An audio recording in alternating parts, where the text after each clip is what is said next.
तैंतीस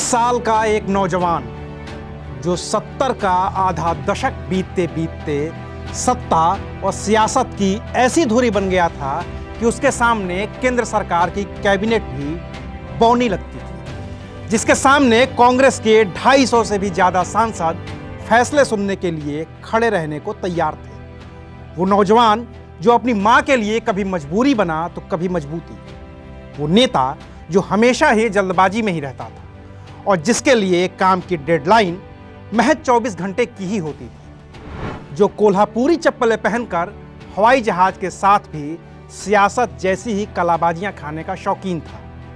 वो आज ही के दिन जब दिल्ली के फ्लाइंग क्लब से अपने पिट्स विमान को लेकर हवा में उड़ा तो फिर टूटे फूटे जहाज के साथ उसकी लाश ही जमीन पर आई। आप अब तक शायद समझ गए होंगे, ये बात है संजय गांधी की, इंदिरा गांधी के छोटे बेटे, जिनकी जिद के आगे झुकी हुई इंदिरा को देश पर आपातकाल थोपना पड़ा था। नमस्कार, मैं हूं अविनाश और आप देख रहे हैं अनकट। 21 जून 1980 वो पहला दिन था जब संजय पहली बार अपने पिट्स S2A जहाज में सवार हुए थे, जो खास तौर पर उनके लिए ही मंगवाया गया था। जहाज को मई 1980 में ही कस्टम डिपार्टमेंट ने अपनी मंजूरी दी थी। इसके बाद उसे असेंबल करके सफदरजंग के दिल्ली फ्लाइंग क्लब में पहुंचा दिया गया था। 21 जून को खुद और 22 जून को पत्नी मेनका को हवाई जहाज का सफर करवाकर संजय वापस लौट चुके थे। 23 जून की सुबह 7:58 पर उन्होंने सफदरजंग के दिल्ली फ्लाइंग क्लब के पूर्व कैप्टन सुभाष सक्सेना के साथ उड़ान भरी थी। 12 मिनट के अंदर ही कलाबाजी खाने के दौरान उनका जहाज नीम के एक पेड़ से टकरा गया। हादसे में संजय गांधी और सुभाष सक्सेना दोनों की ही मौत हो गई। इस हादसे को आज 41 साल पूरे हो गए हैं। इन 41 वर्षों में देश की सियासत भी खूब बदली है। राजनीति ने देश में कई रंग देखे हैं, दिखाए हैं, लेकिन कल्पना करिए कि अगर आज संजय गांधी जिंदा होते तो क्या होता। देश की राजनीति की इस वक्त की दशा और दिशा क्या होती। ये ख्वाब है जिसकी तामीर नहीं हो सकती है। फिर भी संजय गांधी की सियासत के ढंग से समझने की कोशिश तो की ही जा सकती है। क्या आज कांग्रेस की कमान सोनिया गांधी के हाथ में होती? क्या राहुल गांधी आज उस मुकाम पर होते जहां हैं? क्या मेनका गांधी और वरुण गांधी आज बीजेपी के नेता होते? और क्या कांग्रेस में जिस ढंग से सियासी फैसले लिए जा रहे हैं, संजय के रहते भी कांग्रेस की वही हालत होती? कुछ वाकये हैं जिन पर नजर डालकर संजय गांधी की सियासत को बखूबी समझा जा सकता है। संजय गांधी इंदिरा गांधी के छोटे बेटे थे, लेकिन राजनीति में उनकी दिलचस्पी अपने बड़े भाई राजीव से कहीं ज्यादा थी।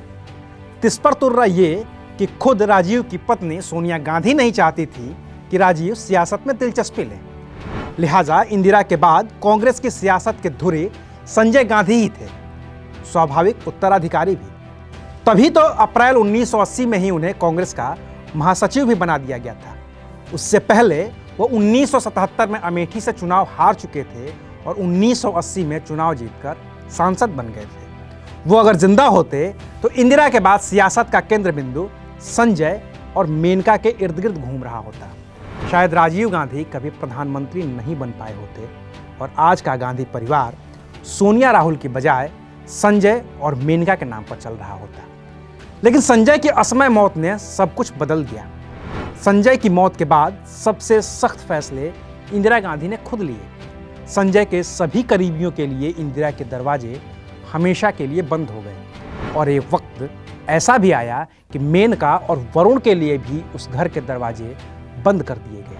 ये सास बहू की एक अलग कहानी है जिस पर कभी तफसील से बात कर सकते हैं। फिलहाल लौटते हैं संजय गांधी पर। उनका दहेज के खिलाफ शुरू किया गया अभियान सार्थक रहा था 1 महीने में। अगर आज वो होते तो शायद हर दिन अखबारों में छप रही दहेज हत्या की खबरों से हमारा साबका नहीं पड़ता।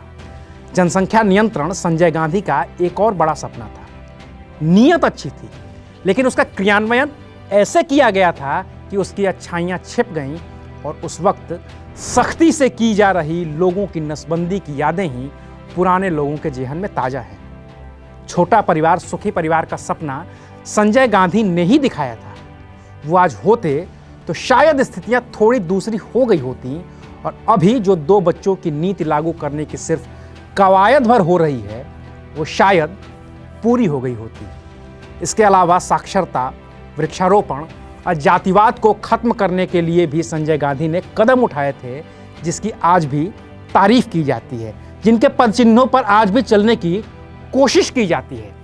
लेकिन वरिष्ठ पत्रकार कुलदीप नैयर ने अपने अलग अलग इंटरव्यू में दावे किए थे कि संजय गांधी अपने इन 5 सूत्रीय कार्यक्रमों को पूरा करने के लिए आपातकाल को सबसे मुफीद मानते थे और चाहते थे कि देश में कम से कम 35 साल तक इमरजेंसी लगी रहे। हालांकि इंदिरा गांधी ने 1977 की शुरुआत में ही चुनाव का ऐलान कर दिया था और फिर संजय गांधी का सपना पूरा नहीं हो पाया।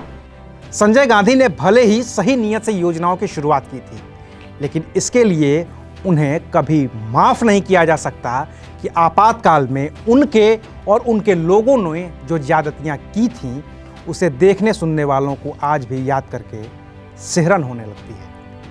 रही बात कांग्रेस में आला कमान कल्चर की, जिसके लिए अभी सोनिया गांधी और राहुल गांधी पर गाहे बगाहे तंज कसा जाता है, तो फिर संजय रहे होते तो क्या होता, उसकी एक वानगी आपको अभी बता देता हूं। तब आपातकाल का दौर था। संजय गांधी तब कांग्रेस में किसी पद पर भी नहीं हुआ करते थे। उनकी सिर्फ इतनी ही पहचान थी कि वो इंदिरा गांधी के छोटे बेटे हैं। लेकिन संजय हर दिन अपना दरबार लगाते थे। अधिकारी और नेता उन्हें रिपोर्ट करते थे और संजय से ही नोट्स लेकर फैसले करते थे। 8 राज्यों के मुख्यमंत्री और 250 से ज़्यादा सांसद संजय गांधी के एक आदेश का इंतजार कर रहे होते थे। इसी तरह एक दिन संजय गांधी ने फैसला किया कि प्रसारण से पहले आकाशवाणी के सारे समाचार उन्हें दिखाने पड़ेंगे। तब इंद्र कुमार गुजराल देश के सूचना और प्रसारण मंत्री हुआ करते थे। उन्होंने संजय गांधी से साफ तौर पर कहा कि यह संभव नहीं है। तब इंदिरा गांधी वहीं मौजूद थी। उन्होंने कुछ भी नहीं कहा। अगले दिन इंदिरा की गैर मौजूदगी में संजय ने गुजराल से कहा कि आप अपना मंत्रालय ठीक से नहीं संभाल पा रहे हैं। गुजराल गुस्से में आ गए।